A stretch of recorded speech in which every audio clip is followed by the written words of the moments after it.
Hello, my name is Pamela Cipriano. I'm a doctor of nursing practice in Thomaston, Connecticut. I specialize in internal medicine, functional medicine, and I'm trained in Lyme disease diagnosis and treatment.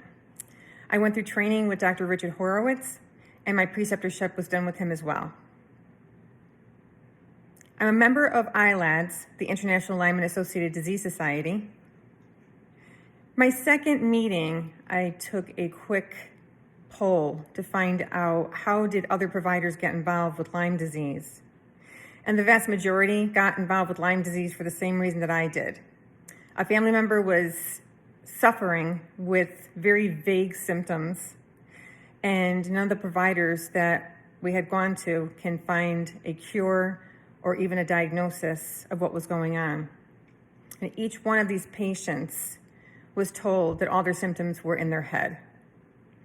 So for myself, my son was suffering like this for 10 years.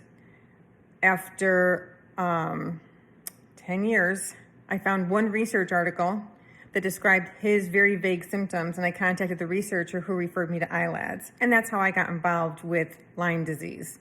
I never expected to treat patients for Lyme disease, but after learning everything I did regarding the subject and all of the other possible diseases that one tick can carry, when somebody did come in with these types of symptoms, I started testing them, and then more and more patients started to follow me and getting help and better from Lyme disease. So the first thing I'd like to talk about is the symptoms that you can get. And there's an array of symptoms that come along with any tick-borne disease. The most common ones are joint pain, fatigue, memory impairment. Some people describe it as brain fog. Some people get a feeling of creepy crawly under their skin. Some people feel like a buzzing in their head. Others have visual disturbances where they feel like they're actually seeing worms in their visual sight. I've had patients complain of inflammation, difficulty urinating, difficulty having a bowel movement. Not associated with not having fluid in the bladder or having no stool in the colon, but the inflammation is so great that they just can't get anything out. Lyme disease is one disease process. Babesiosis is another disease, and that's actually a parasite. And those diseases, most common ones are ringing in the ears, day and night sweats, and feeling like you have to constantly take in an extra breath because you just almost feel like air hunger. And Bartonella, not that I have a favorite disease, but it's definitely my least favorite disease, is more associated with neurological problems. Radiculopathy, meaning burning sensation down the legs, burning sensation under the feet, difficulty ambulating, misdiagnosis, Parkinson's disease, too many times to count. On that subject, MS is misdiagnosed for Lyme disease, so that's something else to think about too. So a little bit of a pathophysiology related to tick-borne diseases. The tick is a perfectly created structure. It is small, weighs next to nothing, has a sticky substance on its feet, so when it's attaching itself to you, you don't feel it, and it doesn't fall off very easily. You have to literally pick off a tick. When it does bite you, there's an anesthetic quality to that bite, so you don't feel the bite. The bacteria comes from the tick's gut. As the bacteria is regurgitated into the mouth of the tick and then put into your skin, the saliva from the tick's mouth envelops the bacteria, which hides it from your immune system. So it has about a 6-week head start. The majority of people don't see the tick, and only 20 to 50% of people actually get a bullseye. And that bullseye is misdiagnosed as anything from an abscess to cellulitis, unless it looks like a perfectly shaped bullseye, which is kind of scary. There is a way to find out if that abscess or cellulitis is actually a bullseye or not, and that is to do a punch biopsy over the skin area, send it off to the laboratory, and then they're able to actually find spirochetes in that the bullseye rash. So 24 hours after getting bit by a tick, the bacteria uses your proteins to create a biofilm. A biofilm is a structure in your body used as a housing area, almost like an apartment complex. Every 3 weeks, some of these immature bacteria cells are going to mature and come out of the biofilm. Every 3 weeks, every 3 weeks, every 3 weeks. In the beginning, your immune system is pretty robust and it kills off those spirochetes, the immature Lyme disease bacteria. But doing this every 3 weeks, every 3 weeks, every 3 weeks, eventually your immune system starts to fail and no longer actually identifies that there are spirochetes coming out of this biofilm and attacking your body. To make matters worse, they can hide in our own immune system cells, our own white blood cells. These bacteria can hide in epithelial cells. The bacteria can hide in other bacteria and other viruses. And it can also hide in parasites. We all have parasites. So it's very difficult to actually get a positive lab result when we're dealing with something so clever. This bacteria has been around for billions and billions of years. And there have been cases, back in the Stone Age, where they have found evidence that an individual was bitten by a tick. But Borrelia Burgdorferi was not the bacteria that the tick carried at that time. It was a different type of bacteria. I honestly don't know what it was. But Borrelia Burgdorferi wasn't identified until the 1970s to 1980s. Interestingly, fibromyalgia was being diagnosed right around that time as well.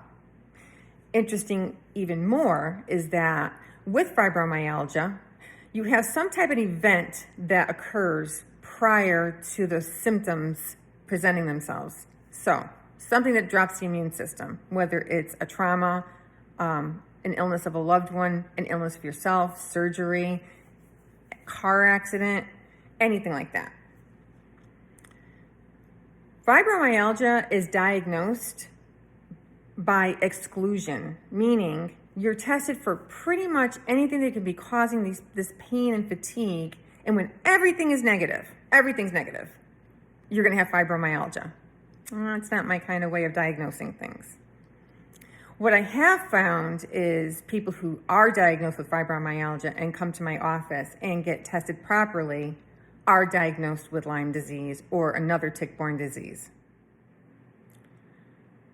The 3 tick-borne diseases that I did mention, Lyme disease, which is Borrelia Burgdorferi, Bartonella, and babesiosis, are the 3 most common tick-borne diseases that will change your life if they're not treated properly. There is still a research article on the CDC site. The study was done in the 1990s. The way it was set up was if a person was bitten by a tick and they developed a bullseye rash, then they were considered positive for Lyme disease. But if people did not develop a bullseye rash, then it was not Lyme disease. So to try and figure out the best way to prevent Lyme disease, put it that way, they tried giving 1, 2, and 3 doses of doxycycline.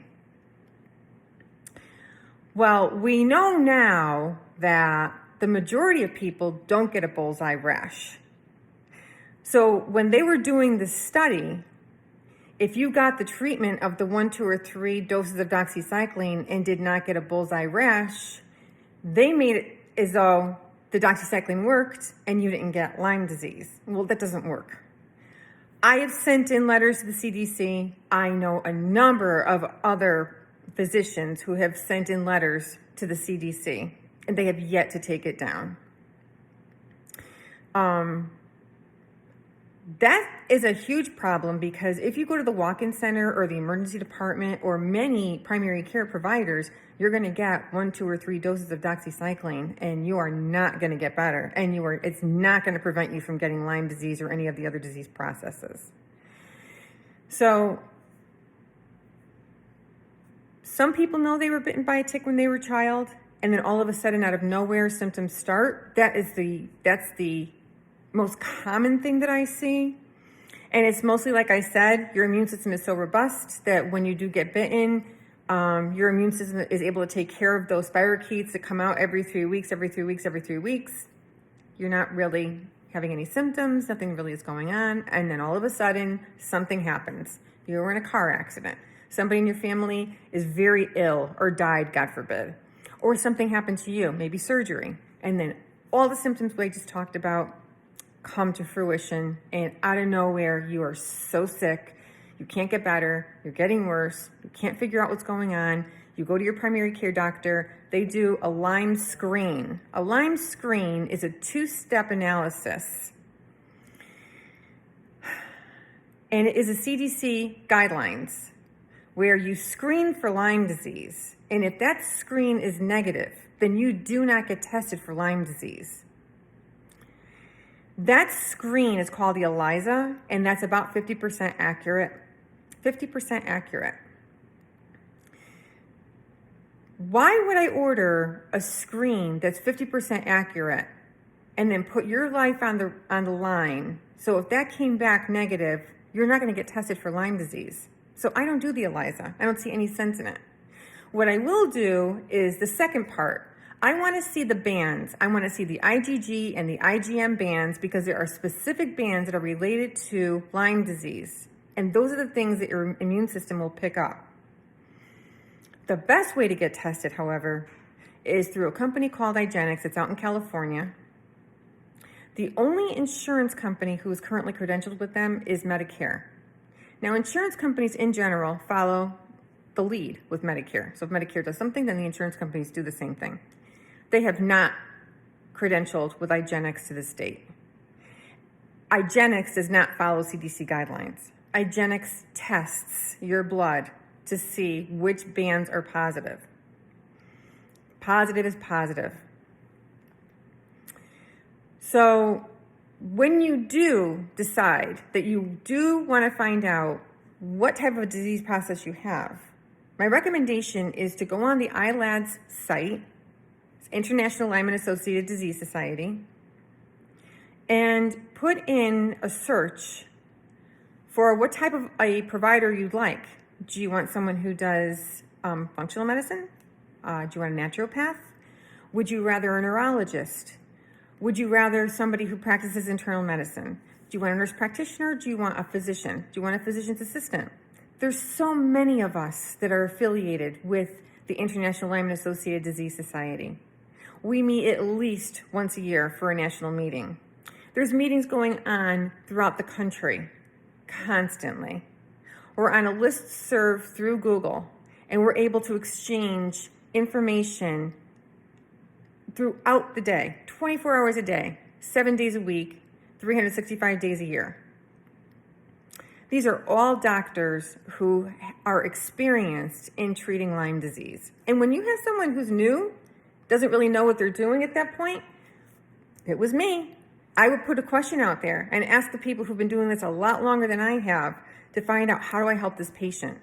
I have this blood work that just is giving me such a headache, so I can't figure out what's going on with my patient. And somebody else who's been doing this a lot longer than me realizes what it is because they've already seen it. It's a perfect situation and is a perfect way to help you.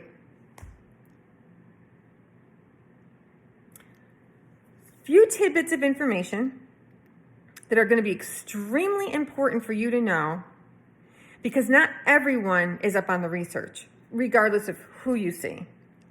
When you are started in any type of treatment, whether it is an antibiotic or it is an antimicrobial through nature, you should start 3 things. Liquid stevia. The research shows it helps to kill off the persister cells. Serrapeptase, the research shows it helps to break open that biofilm. And monolaurin or some other type of substance that prevents the round body formation of the bacteria. So, you get bit by the tick. You know you have Lyme disease. You were diagnosed, it was positive. You're started on an antimicrobial, whether it is from a pharmaceutical company or a nutraceutical company. The bacteria is so smart that it senses the presence of this antimicrobial. All the receptors of a spirochete are on the belly. So when they roll up into little balls, they cannot be killed. There was this amazing video that was done at an ILADS conference in 2019. For the life of me, I can't find the video. I'm eventually going to, and I'm going to put it on this website. But what happened was the researcher actually followed the spirochetes in a mouse. She gave the mouse Lyme disease, put a microscopic camera inside the vein of the mouse. And you can see the little spirochetes just corkscrewing themselves right out of the vein into the tissue. Just like certain, we call them liquid cancers, like Hodgkin's and non-Hodgkin's disease, where you find it in the blood work, but it's not something you'd find in the system. Lyme disease is the same way. If the bacteria is not in the bloodstream, there's a good possibility you're not going to get a positive result. Same as a liquid cancer. If it's not in the blood, you're not going to find it. So let's pretend, God forbid, you have breast cancer. Are you going to find it in the blood work? Absolutely not. It's the same way Lyme disease is. If it's not in the blood, you're not going to find it. So preventing them from being able to corkscrew themselves out of the vein and into the tissue is one of the most important ways to prevent chronic Lyme disease. Using something like monolaurin, there's other ones as well, and I can certainly get that information to you, is going to help to paralyze this bacteria. So with the microscopic camera inside the mouse, the researcher gave the mouse IV antibiotics. And as the fluid is coming down into the vein, you're watching the spirochetes rolling up in little balls. As the antibiotic leaves that area, they all come back out again, and they're all corkscrewing themselves wherever they like to go. That same researcher gave, it was either monolaurin or one of the other supplements that are similar to that. Put the microscopic camera back inside the vein of the mouse, and now these corkscrew-shaped bacteria are sticks. They couldn't move up, down, left, and right, and they certainly couldn't wiggle or corkscrew themselves out of anywhere. Then she gave the IV antibiotic again, and they blew up like little bombs, just blew up. When you're killing the bacteria from Lyme or any of the other associated diseases, and they blow up like that, that's all endotoxins that is infiltrating your entire body, and that's why people get worse before they get better. It's also known as a Herxheimer reaction. There are a few diseases that actually contribute to the Herxheimer reaction when the bacteria is getting killed off. Syphilis is another one. So you actually feel like you're getting worse instead of better. That's a great sign because we know we're on the right track. The best way to combat that is lots and lots and lots of water. Add some lemon to that water to help alkaline the body, help flush out all of your internal organs. Epsom salt baths help to pull the inflammation out of the body. There is a list of detoxes that you can use, and I mean, it's not like you have to buy all these things. These are things you can use just from researching. Another one that I think is probably one of the most important ones is glutathione. Glutathione is an amino acid that is the mother of all amino acids. It's made in the liver, but when your immune system and your body is not functioning properly, your liver cannot make enough glutathione. So taking it is actually going to help your liver to get cleaned out, the pathways are open, and your body can manage all of these endotoxins much more efficiently so you don't get so sick. Treatment depends on what type of a bacterial infection or parasite you have. And the length of treatment depends on how long you've had this bacteria or parasites. Now, newer research just showed that in the belly of these ticks is also roundworm larvae. And I have had patients who are passing roundworms in their stool. And I have had to use antiparasitics because of this. And believe it or not, when we get rid of the parasites, we get rid of a lot of the Lyme disease, because don't forget what I said. This bacteria is so smart, it actually hides in the parasites, so it can't be killed off. But you get rid of the parasites, you get rid of the bacteria. So there's a lot to know about treating Lyme disease. I've personally been doing it for 4 years now. And after 4 years, I feel like I have a very good handle on it. But there is research being done every single day, and I keep on top of this research. And it's because of doctors like Dr. Kenneth Liegner and Dr. Richard Horowitz and Dr. Burrascano that I am where I am, because they're the ones who really, started in the trenches with this, not knowing what they were dealing with. All of these very, very vague symptoms, and they didn't know what to do with these patients. These were also the same doctors that were around when the AIDS virus first came about, and nothing was really being done for these patients at that time. And they were trying to figure out how to at least help them to survive until they can get some kind of a treatment that actually manages AIDS. So some of the information that they acquired during the AIDS epidemic, they actually used for Lyme disease, and it is actually working. So there are certain diseases that take a very long period of time to get rid of. It's not an easy fix. Tuberculosis is one of them. Lyme disease is another one. There are people on antibiotics for several years trying to kill off all the bacteria that has been associated with this disease. Not only do we have to get rid of the bacteria that is in the system now, we have to open up that biofilm, and we have to kill off all those persister cells.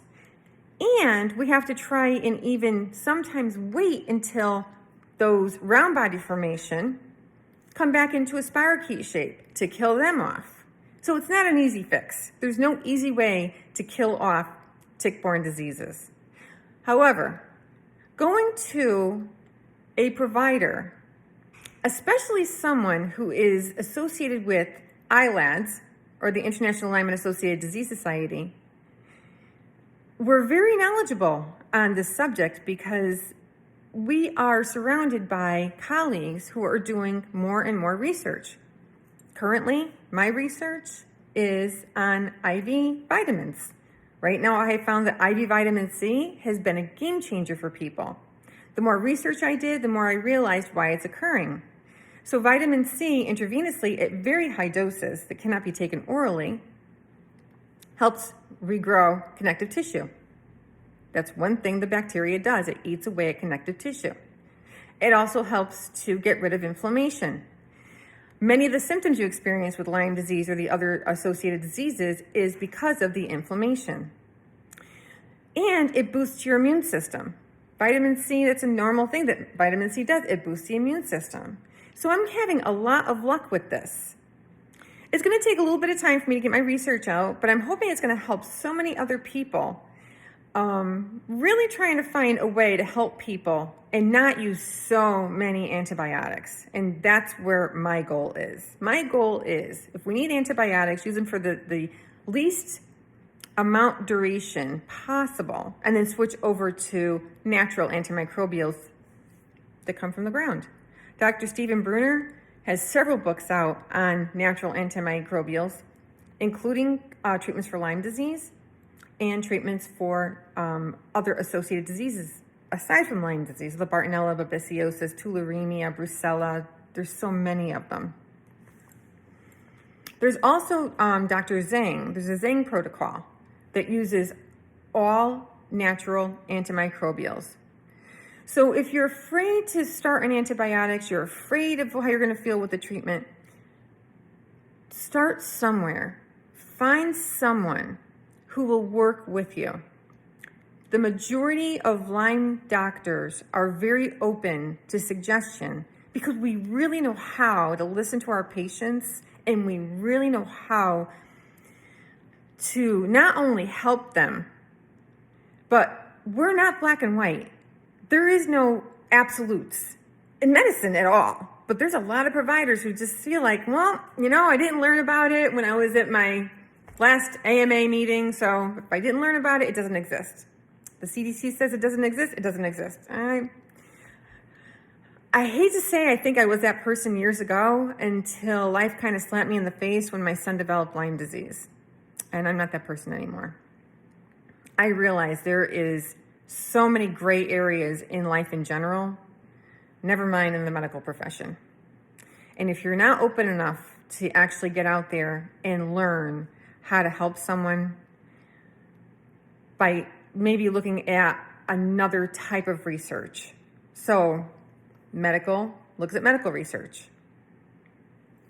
Naturopaths look at naturopathic research. Veterinarians look at veterinarian research. One of the things at ILADS is trying to get everybody together, everybody to be able to use each other's research. Because something like a tick-borne disease is going to go across the continuum. It's going to affect any person of any race, of any gender, of any age, and any size. It's also going to affect any animals you have. So right now, veterinarians are beating all of us out because they have a vaccination to prevent Lyme disease. They have tests that surpass our sensitivity and specificity related to Lyme disease for people. And they treat very aggressively and very quickly. And I have 6 dogs. I have 2 cats. They're definitely man's best friend. But at the end of the day, they can't survive if I'm not around. So to protect our furry friends, we need to protect ourselves. We need providers who are knowledgeable in properly diagnosing and properly treating Lyme and associated diseases. I'm sure there's many providers out there that are not associated with the International Lyme and Associated Disease Society. But to be honest, until I found them, I couldn't find any information on how to help my son. So, I now have hundreds of Lyme patients. I have helped hundreds of people get their lives back. And I've lost a few patients. So the disease is it's not a disease that is nothing to worry about. I've had people die from Lyme disease, and I've had people die from Bartonella. And usually it's because they were misdiagnosed for so long before they found my office, which is probably the saddest part. So, do yourself a favor. I'm going to give you my telephone number at the office. You can call and make an appointment. We do payment, we do memberships. We'll help you out however we can. With the memberships also includes the IV vitamins that I was talking about. But you really should go on the website, thepracticeofhealthandwellness.com, and take a look around and see exactly what we can do for you, because we really can help you. We really can. And if it's something I don't know, I have a listserv of other professionals that I can ask them for their assistance and their expertise. So, not doing this alone. I don't think anything in medicine should ever be done alone. I think it should always be in a collaborative way, and always leaning on your colleagues to be able to know that you're doing the absolute best you can for your patients. The office telephone number is 860-880-2525. We are open from 8 to 4, Monday through Friday. and I'm on call 24/7. We also have the ability for you to send messages over the portal. So you'll have access to the portal where you can see all of your own labs, your own imaging, all of your results, and you'll be able to converse with me whenever you need to. We're located in Thomaston, Connecticut, and I will add all the information at the end of this video. I really hope you take advantage of the knowledge that providers have, especially those who are associated with the International Lyme and Associated Disease Society. Thank you.